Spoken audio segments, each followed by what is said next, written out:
This week on the Unpopular Opinion Show, I hope, and I'm just going to say it, all the women who came out and said, this is what black love look like. This is what protecting a woman looks like. This is how it's supposed to be done. That's the most beautiful thing I've ever seen. I ain't gonna say no names. Tiffany Haddish. Well, you said I was gonna say it since you didn't want to say it. I was gonna say it. But I hope they reflect on what they think manhood actually is.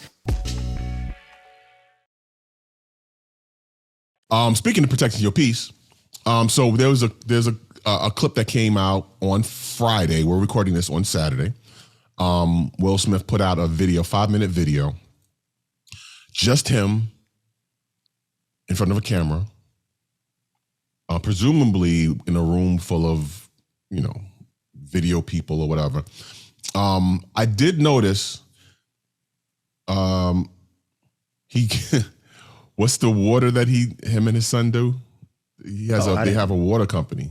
Oh, I did not know that. It's called Just Water. If you look at the video, to the left of him, it's placed right to the left of him.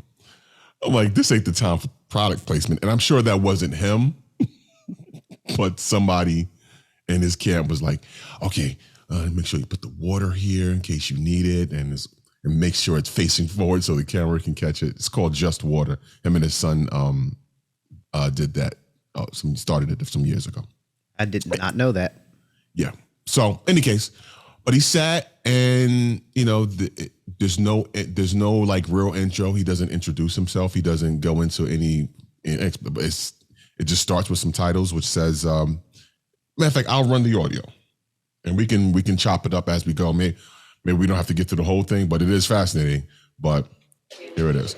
It's been a minute. Over the last few months, I've been doing a lot of thinking and personal work, ... You asked a lot of fair questions that I wanted to take some time to answer. And then he walks out in front of the camera, sits down, and reads the first question, which is... Why didn't you apologize to Chris in your acceptance speech? I was fogged out by that point. It's all fuzzy. Which is hilarious. Shout out to Fuzzy, who does a podcast, FAQ. Q Quincy out in Philly and Fuzzy FAQ. They do a podcast. Fuzzy was like, "Hey, wasn't all me." It's pretty freaking funny. You got that one off. I've reached out to Chris, and the message that came back is that he's not ready to talk. And when he is, he will reach out. So I will say to you, Chris, I apologize to you. My behavior was unacceptable, and I'm here whenever you're ready to talk. Okay. So I I watched that video several times, and I looked at his affect, meaning like how he was, the look on his face, everything, and it was an honest and vulnerable affect. I think a lot of celebrities do the apologies that their PR people write for them, and they'll put it out on Twitter or Instagram, and they'll go into rehab for a week or two and then come out and say everything is all good. I truly believe, based on looking at him, that he did spend a whole lot of time thinking about this, and not because his businesses were affected and all of that stuff, but because he showed up as the man he did not ever in life intend to show up as, and that he was genuinely remorseful. I think this is a fantastic first step to being accountable and cleaning up his image. Yeah, no, I agree. I think it looked very authentic and from a sincere place. I don't know, just kind of picking at it a little bit to say I apologize. You would have rather heard him say, "I'm sorry." No, I'm not necessarily. Not necessarily. I'm sorry, but I don't know. It just felt flat to me for some reason. Just those words in particular. I don't know why, and that's not to say that he didn't mean what he was saying. Right. It just felt a little weird, but that's just me picking at it. But again, I can't pretend to know what's going on in the brother's mind or not. I do want to fast forward to his last question that he read off and answered, and I thought it was pretty interesting. And again, honest. Sufficient. What would you? He was he was apologizing to Questlove, and saying for ruining the money and the rest of the nominees for ruining their moment, and he spoke out to Questlove, which saying, I'm sorry, it's not sufficient. Award, and it's like I'm sorry really isn't sufficient. But here's the question. What would you say to the people who looked up to you before the slap, or people who expressed that you let them down? So there's two things. One, disappointing people is my central trauma. I hate when I let people down. So it hurts. It hurts me psychologically and emotionally to know I didn't live up to people's image and impression of me. And the work I'm trying to do is I am deeply remorseful, and I'm trying to be remorseful without being ashamed of myself, right? I'm human, and I made a mistake, and I'm trying not to think of myself as a piece of shit. So I would say to those people, I know it was confusing. I know it was shocking. But I promise you, I am deeply devoted and committed to putting light and love and joy into the world. And, if you hang on, I promise we'll be able to be friends again. And that's how he ends it. So, I haven't yet figured out how one can be remorseful without being ashamed. Because one leads to the other. If you had no shame, then you would experience no remorse. How do you experience remorse without first experiencing the shame? Or some catalyst to make you realize that what you did was wrong. And I think in his specific case, the shame was the catalyst.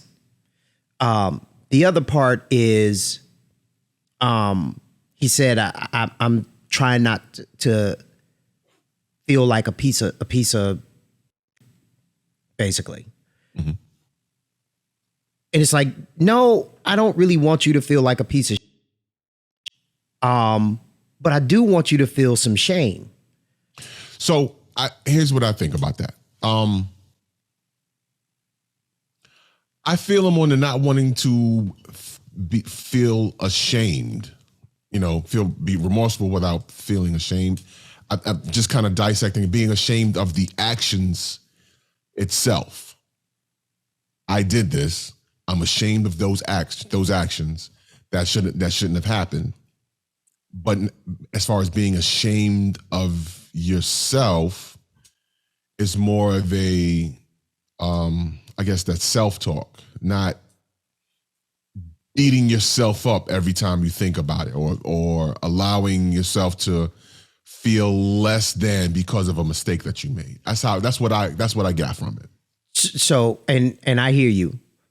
But I think it's something in between that, right? So I think what you're saying is what I process as being a piece of shit, thinking of yourself as a piece of shit. Right. You can be ashamed of your actions. If you on your own caused your actions, you can be ashamed of yourself, but you don't have to stay in it, right? That shame should motivate you to take an action, which it has, right? Like if he felt no shame, he wouldn't put up no video. He'd have been like, right. I did what I did. You know what I mean? Like right. Will Smith up in here. I did what I did. Philly all day. What's Philly what it is? You know what it is. Put that work in. Got these hands. Got these hands. Still jiggy. These hands is still jiggy.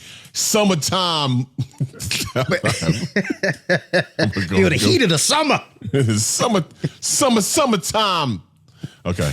I mean, he's not going for tangent. Go ahead. But you just don't stay in it, right? You let the shame motivate you to take action. You stand up as a man or as a woman, as a person, and you become accountable for your actions.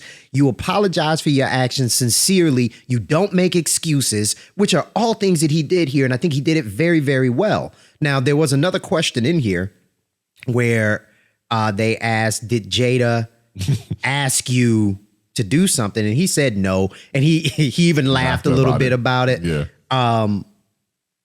Look, did Jada lean over and whisper in his ear, are you going to let him say that about me? No. She didn't have to, though. Exactly. She didn't have to. What is it? 80% of communication is nonverbal. Nonverbal. That's right. He's been married to her for what, over 20 years now? Yeah. He knew when he saw that face what the ride home was going to be. Right. And he didn't want no parts of that. He knew he had to do something. Shout out to Poor Man's Podcast. He said, and I'm gonna mess up the quote, but he said what he got on his "What would Tupac do" moment and went up and put hands on Chris. So what Tupac do? I feel him. Like, I'm glad he apologized. Well, I mean, you know, she still carries the torch for Tupac. She's like, that was the love of her life, and that's who she really wanted to be with, and had a daughter writing letters to Tupac, like, come back to life so mommy won't be sad. You know, I don't know if that letter is real or not. That's horrible if it is, but I hope it's not. I really hope it's not. But look, I'm glad he apologized to Chris. I'm glad he apologized to Chris's mother. Yes. Because if you remember when we talked about it, that was kind of my big thing. Like Chris's children and Chris's mom and Chris's wife who had to watch that. I'm glad he apologized to Tony Rock, who was his boy, you know, and he did it from a heartfelt space. So in terms of Hollywood apologies, I will give this an A+. Honestly, I wouldn't call it a Hollywood apology. Okay. Because I don't think he did it in preparation for a new project that's come. Because, you know, some people will hold off on doing stuff and then right before something comes out to, you know, to stay in the headlines or whatever the case, or to try to clear up the space, they'll, you know, issue an apology so it doesn't mess up the money. I think this has nothing to do with any of that. I think it's really just him, you know, just kind of trying to clear it up, you know what I mean, sincerely. And it's kind of one of those things like he acknowledged, like, he went in his apology, you know, to Tony Rock. He's like, you know, that was my man. This is probably irreparable and I can't say the word. Irreparable. Yes. Because Tony Rock went off. He was like, yo, it's not just him. He got brothers. You got to see all of us. It's like, damn. Rock was like, all right, hey, come up here if you want to. Slap me. See what happened. I got less to lose and no fucks given. Yeah. Like, that's where he was with. That's where he was at with it. But in any case, I wouldn't call it all I have to say, I wouldn't call it a Hollywood apology. I think it was a real sincere man to camera to man to public thing. You know what I mean? Yeah. And I don't think Chris Rock is going to, it's going to be a minute before they cool, if ever. I don't think they'll ever be cool again. I don't think so either. I don't think they will ever be cool again, right? Like, and look, I'm finding myself saying this often now. Far be it for me to make excuses. Right? Right. I'm not making excuses or whatever for Will, but I think about what type of mind state, what type of emotional turmoil, what type of psychological damage you would have to be in to put hands on your people. Yeah. Right? Like, I was thinking about that yesterday when I was watching the video, and I was like, if he said, my first instinct wouldn't be to put hands on him. My first instinct would be to be like, bro, we need to talk, man. Right? Like, that would be my first instinct. Not like, I'm just gonna go hit him. Right. And Will ain't that dude. So I think I hope in the 3 months that he's been on somebody's couch. I'm sure he has.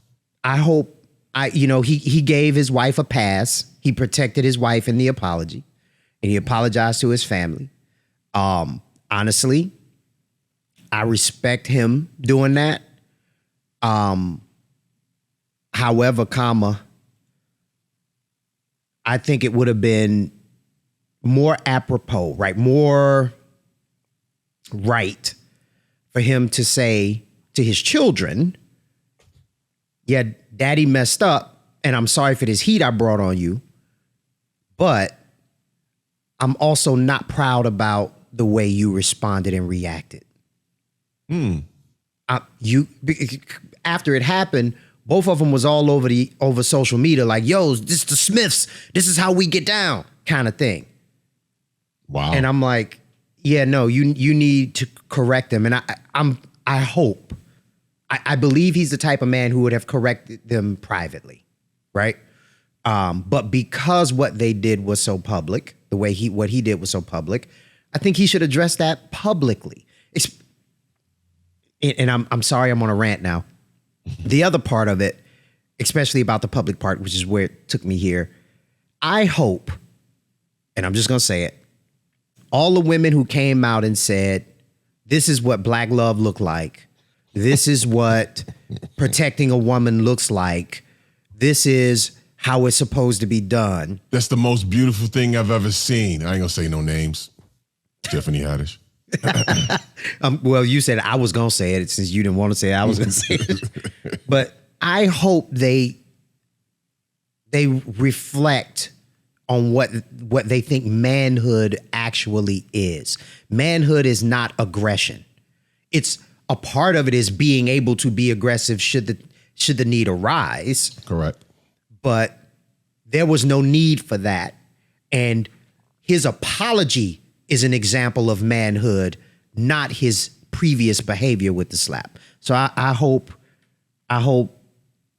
that, what he did has a bit more far-reaching impact on how women in our culture see manhood and how they respond to these types of things in the future. To quote Ice-T, in fact, no, I'll just play Ice-T. He was on the, hang on. This always happens when I want to play audio. It's never set on exactly what I want to play. Everybody in this room is one decision away from destroying their life. Yeah. You know what I'm saying? Any moment, one of your friends, you get in the car, somebody's drunk, you bow. You have to just take life. And, one of my models is we may know how much money we have, but nobody knows how much time we have. Yeah.